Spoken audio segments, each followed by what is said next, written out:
Cet après-midi, le président de la région Pays de la Loire était en visite chez Biofournil au Puy-et-Doré. Jacques Oxiat est venu présenter les objectifs de la SEM régionale des Pays de la Loire. Un organisme qui permet d'aider et de favoriser le développement des entreprises. La région des Pays de la Loire intervient pour faciliter l'activité export de Biofournil qui souhaite se développer en Chine après s'être développé aux États-Unis. Et vous voyez qu'une petite entreprise, une entreprise moyenne comme Biofournil peut aussi bien évidemment se développer et doit se développer à l'international. Ce n'est pas de la délocalisation mais c'est du rayonnement économique. Biofournil est spécialisé dans la production de pain biologique depuis 30 ans. Cette entreprise de 46 salariés ne connaît pas la crise. Tous les jours, ce sont 11 tonnes de pain et viennoiseries qui sont produites.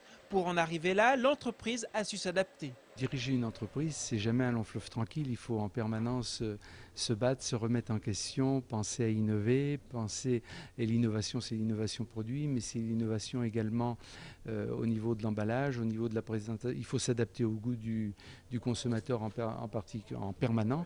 Et puis, il ne faut pas oublier qu'une entreprise réussit par ses hommes et par ses femmes qui travaillent à l'intérieur. Les acteurs économiques et les collectivités territoriales sont plus que jamais mobilisés en ces temps de crise économique et financière pour limiter la casse. Il ne s'agit pas de baisser les bras. Il s'agit au contraire de faire en sorte que toutes les potentialités de créativité, d'innovation qui existent dans la région, et elles sont nombreuses, puissent être encouragées, dynamisées. L'an dernier, la SEM régionale des Pays de la Loire a investi plus de 9 millions d'euros pour épauler les entreprises. 21 189, c'est exactement le nombre de demandeurs d'emploi connus en Maine-et-Loire pour le mois de septembre. Un chiffre en baisse de 0,5% par rapport au mois d'août, alors que la tendance nationale, elle, est à la hausse. Un chiffre à relativiser. Sur un an en Maine-et-Loire, le nombre de demandeurs d'emploi a tout de même augmenté de près de 3%. Le meurtrier présumé de Priscilla, découverte morte à Montsoreau au moulin de la Tranchée le 26 octobre dernier, a été mis en examen ce week-end. Ce jeune homme de 21 ans va maintenant devoir s'expliquer devant 2 juges d'instruction qui vont tenter de comprendre ce qui s'est passé dans les heures précédant le meurtre. Cette procédure pourrait s'étaler sur 1 à 2 années. Ce jeune garçon, qui a reconnu les faits, a officiellement été mis en examen pour meurtre et viol sur mineur de 15 ans. Des faits pour lesquels il encourt la réclusion criminelle à perpétuité, assortie d'une peine de sûreté de 30 ans.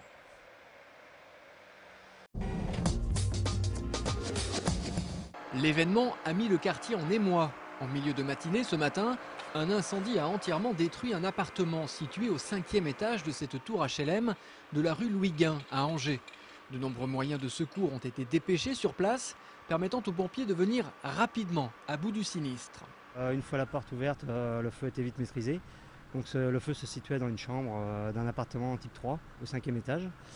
Pas de fumée dans les cages d'escalier, il n'y a pas d'évacuation, pas de victimes, mis à part des animaux, un chat et 2 oiseaux. L'origine du sinistre reste à déterminer. Quant à la locataire, elle sera relogée par Angers Habitat. Le sport samedi, c'est le nom d'une opération originale qui permet de regrouper des infrastructures sportives légères et déplaçables. Dans cette boîte, il y a de quoi jouer au foot, à une sorte de badminton, à un dérivé de rugby et à la balle aux prisonniers. Pour 500 €, la commune de Trélazé a été la première à l'acquérir cet été. Comme on avait une orientation pour cette année en faveur des jeunes, c'était de permettre aux jeunes de plus de 14 ans d'accéder à des activités sportives et culturelles gratuitement durant l'été. Plus que du simple matériel, cette boîte est pour les éducateurs un outil intéressant, vecteur de lien social. Par exemple, les petits buts qu'on peut voir, donc c'est en fait des petits sacs à dos, comme des sacs à dos. Et on se déplace avec sur différents quartiers, à la rencontre des ados, des jeunes, du public en fait. Et on est amené à faire des petites animations sportives sur différents lieux. Pas du tout définis à l'avance, c'est vraiment on arrive dans un endroit, donc on rencontre des jeunes qui sont amenés à jouer. Donc on essaie de rentrer en contact avec eux, de leur montrer le matériel et d'essayer de créer un lien avec ces jeunes-là et faire du sport.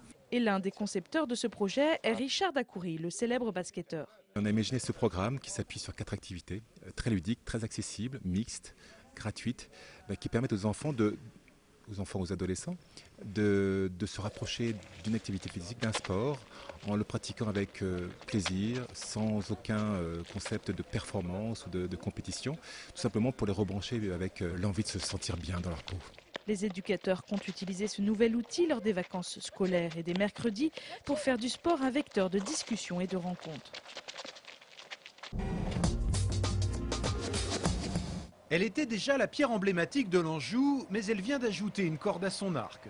Saviez-vous en effet que l'ardoise possède des qualités acoustiques dignes des meilleurs bois exotiques? Et cette découverte surprenante, nous la devons à Philippe Agator, un jeune luthier de la Possonnière, qui a eu l'idée de réaliser les tables de ses instruments avec des blocs d'ardoise récupérés sur les anciens sites d'extraction. J'ai une bonne sensation avec cette matière.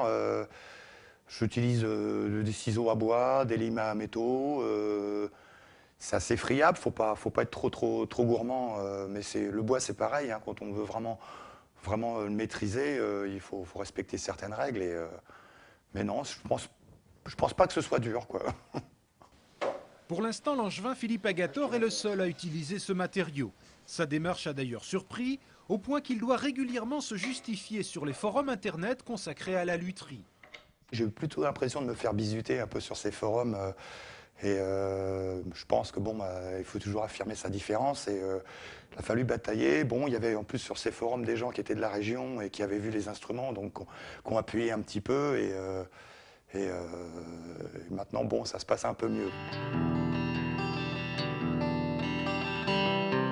Quant au rendu sonore de ces instruments, nous vous laissons juge avec ce court extrait. Mais avouez quand même que l'on a entendu des choses bien plus désagréables.